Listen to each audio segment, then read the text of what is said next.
안녕하세요. 민플레이션입니다. 전쟁 직후 주식이 폭락했어요. 전쟁이 끝나지도 않았는데 지금 S&P 500은 사상 최고치를 찍고 있죠. 사실 이게 시장의 본질입니다. 주식시장은 지금 현재를 보고 있지 않고 항상 다음 미래를 보죠. 그리고 지금 시장은 조용히 전쟁이 끝난 이후의 세계를 미리 가격에 반영하기 시작했습니다. 그럼 투자자들에게 질문이 하나 생기죠. 전쟁이 끝나고 나면 거시경제는 어떤 방향으로 흘러가는가? 그리고 그 흐름 속에서 돈은 결국 어디로 가는가? 오늘은 이 질문에 대해서 차근차근 한번 알아보겠습니다. 먼저 지금 상황을 정리해 볼게요.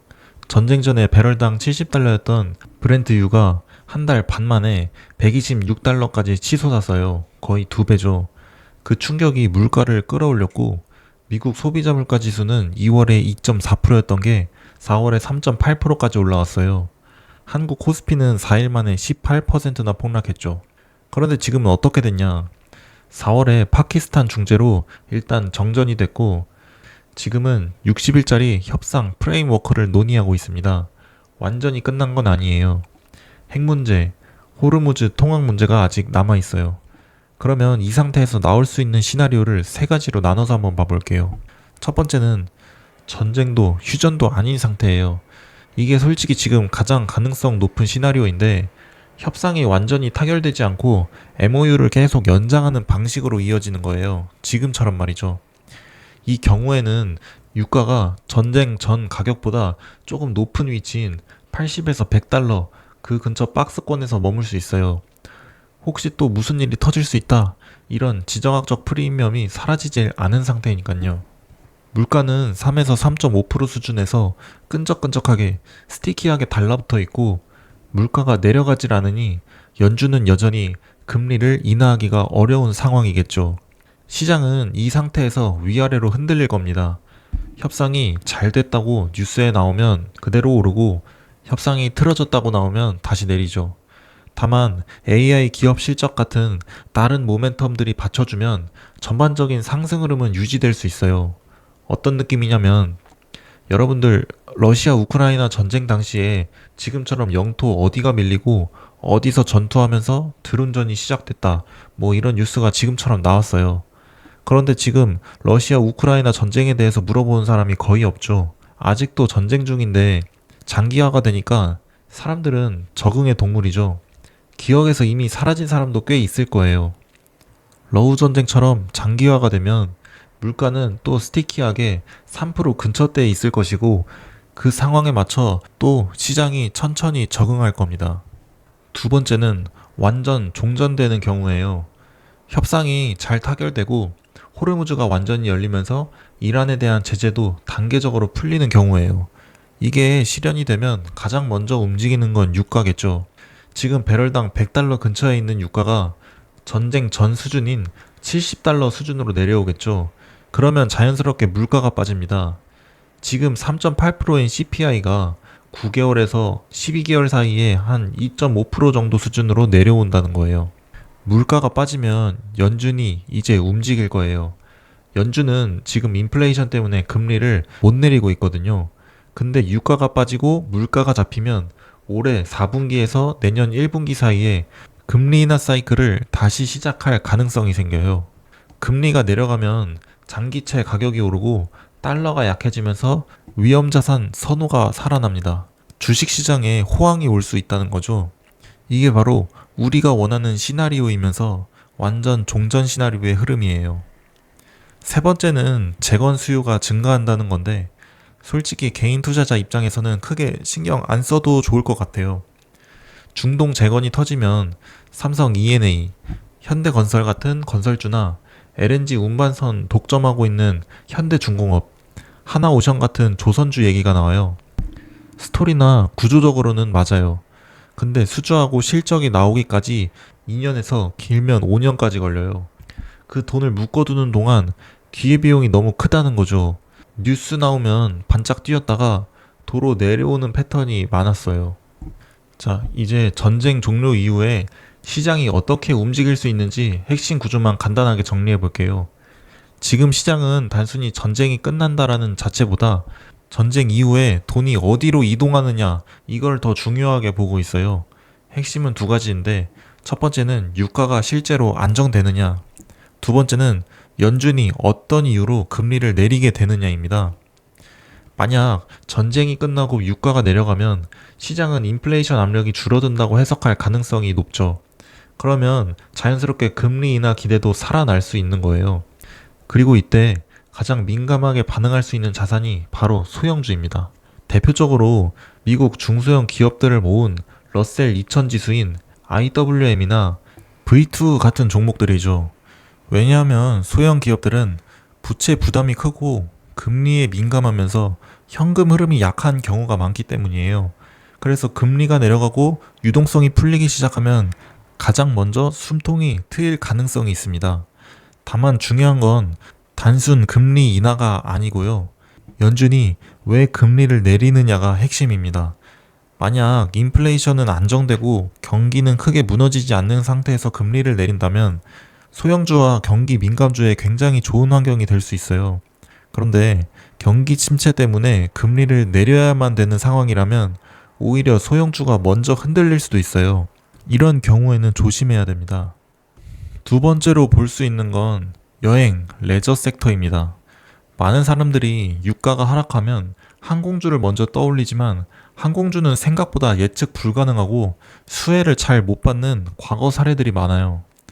2016년에 워런 버핏이 항공주들을 잔뜩 사놨다가 코로나 때 항공주들 50% 이상씩 빠졌고 내가 틀렸다라고 하면서 60조의 손실이 있었어요. 그래서 오히려 호텔이나 여행 플랫폼 기업들이 더 안정적일 가능성이 있습니다. 예를 들어서 부킹닷컴이나 엑스페디아, 메리어트, 힐튼 이런 기업들이죠. 고작 여행, 레저야? 라고 생각할 수 있겠지만 사실 이 기업들은 전 세계 소비와 여행의 흐름을 움직이는 초대형 플랫폼 기업들에 가깝습니다. 항공사는 유가와 부채 부담 영향을 직접적으로 받지만 호텔과 여행 플랫폼은 브랜드 경쟁력과 플랫폼 구조가 강력한 편입니다. 다만 여행주 역시 결국 경기 민감주이기 때문에 유가가 다시 내려가더라도 경기 침체가 오면 사람들은 여행 소비부터 줄이죠. 그래서 어떤 방식으로 유가가 내려가는지 봐야 할 필요가 여기 있어요. 그리고 마지막으로 많이 언급되는 게 소비재 ETF인 XLY입니다. 논리는 맞지만 구조를 볼 필요가 있어요. XLY는 미국 S&P 지수 내에서 경기 소비재 섹터 기업들에 투자하는 ETF예요. 실제로 아마존이 27.6%, 그리고 테슬라가 18%로 두 종목이 전체 45% 이상으로 비중이 매우 크기 때문에 단순 소비 회복보다는 대형 기술주의 영향을 강하게 받는 ETF에 가까워요. 그래서 진짜 소비 회복에 베팅하려면 중소형 소비주나 레저, 오프라인 소비 관련 종목들이 더 직접적인 수혜를 받을 가능성도 있어요. 결국 핵심은 단순 전쟁 종료가 아닌 거죠. 시장이 이후 상황을 유가가 안정되고 금리가 인하되면서 소비가 회복되고 연착륙을 하는지 해석하는 게 중요하겠죠. 그리고 이 흐름이 이어진다면 소형주와 여행, 레저 같은 경기 민감 자산들이 가장 먼저 반응할 가능성이 높아질 수 있어요. 두 번째는 반도체인데요. 근데 여기서 조금은 다른 관점으로 봐야 돼요. 대부분 사람들이 반도체는 이미 AI 때문에 너무 많이 오른 거 아니야? 라고 생각하죠. 맞긴 하죠. 실제로 AI 열풍 덕분에 반도체 주가가 엄청나게 올라온 건 사실이에요. 그런데 전쟁 종료가 여기서 추가적인 호재가 될 수도 있다는 거예요. 왜냐면 AI 산업은 생각보다 엄청난 전기를 사용하고 있잖아요. 예를 들어서 AI 데이터 센터는 24시간 내내 돌아가야 되고 AI 서버를 돌릴수록 전력 소비도 계속 증가하는 거죠. 그런데 전쟁 때문에 유가와 에너지 가격이 올라가면 이 데이터 센터 운영 비용도 같이 올라갈 수밖에 없어요.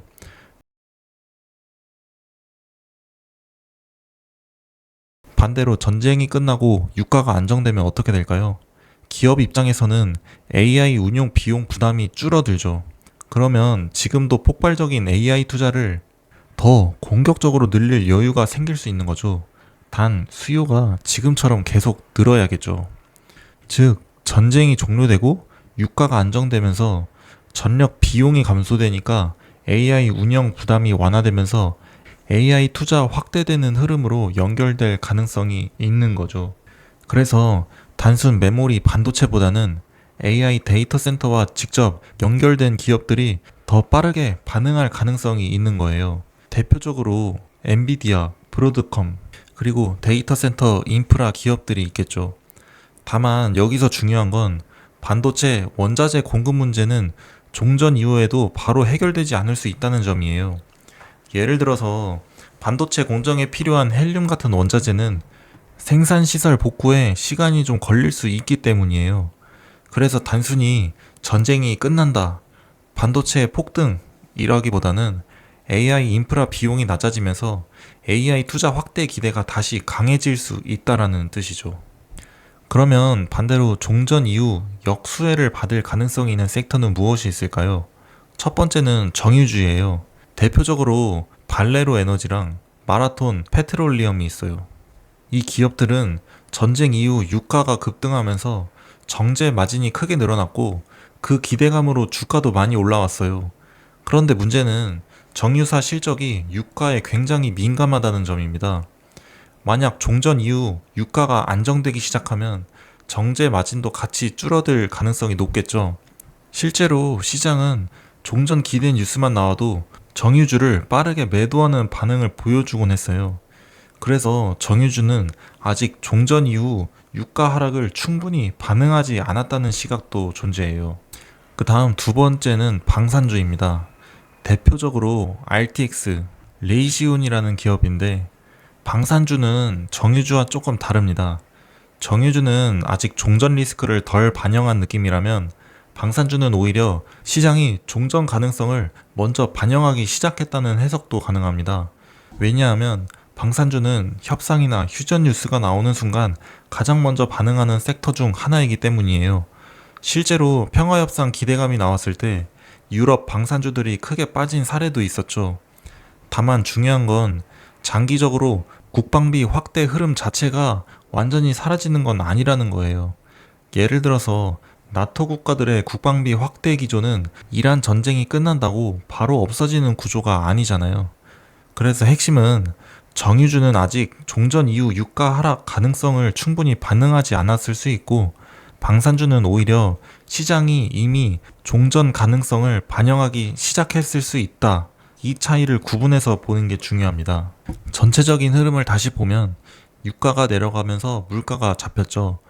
연준이 금리를 내리기 시작하면 채권 가격이 오르고 달러는 약세를 보여요. 그러면서 위험자산 선호가 살아나는 거죠. 이게 완전 종전 시나리오의 흐름으로 볼 수 있어요. 근데 여기서 중요한 건 시장은 이미 이 흐름을 반영하고 있다는 거고 4월에 1차 정전 뉴스가 나온 지 8일 만에 S&P 500이 사상 최고치를 찍었어요. 이 말은 즉 광역 지수 자체는 종전에 60-70%를 이미 가격에 반영한 상태예요. 그러니까 전쟁이 끝나면 주식이 오르겠지, 이런 단순한 배팅은 이미 늦었고 추가 수익은 섹터 로테이션에서 나온다는 겁니다. 어디가 아직 덜 올랐고 어디가 너무 많이 올랐는가를 구분하는 게 지금 핵심이에요. 그래서 지금 가장 중요하게 봐야 할 건 딱 세 가지입니다. 첫 번째는 유가가 실제로 안정되기 시작하는가, 두 번째는 연준이 어떤 이유로 금리를 인하하게 되었는가, 그리고 세 번째, 시장이 이 상황을 연착륙으로 해석하는가 아니면 경기 침체의 시작으로 해석하는가입니다. 결국 종전 이후의 시장은 단순히 한 방향으로 움직이는 게 아니라 유가와 금리 그리고 경기 방향성에 따라 돈이 이동하는 섹터가 완전히 달라질 가능성이 높아요. 오늘 영상은 여기서 마치겠습니다. 시청해주셔서 감사합니다.